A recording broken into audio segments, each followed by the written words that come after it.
میر اکبر له میدان وردګو ولایت څخه راغلی او هلمند کې د شاتو د مچیو فارم لري.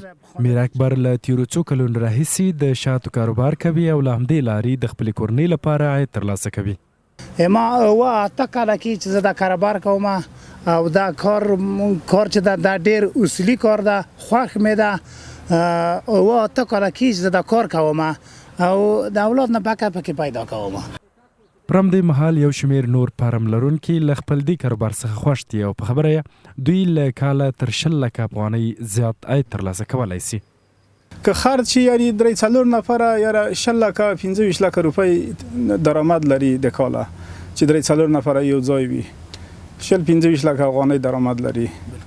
ته ښه انجینرۍ نه موږ ته چې ښه کاروبار وي ته انجینر نه موږ ته په دو هغه کې مچیو کې ښه ګټه راځي، ښه ګټه لاسته راځي. نو داسې دي چې آبادي وي، په آبادۍ کې موږ خوشحاله یو. بلخوا بیا د هلمند سیمه مسوولین په دې ولایت کې د شاتو د تولید د زیاتوالي خبر ورکوي او په خبره یې تازه هڅې پیل کړي تر څو ورته نړیوال بازار پیدا کړي. 160 فارم په هلمند ولایت کې شته چې غیر رسمي او رسمي ګډ 160 خو 15 فارم پکې کې رسمي ثبت موږ سره شته چې د دې څخه 10 ټنه شات موږ لرو.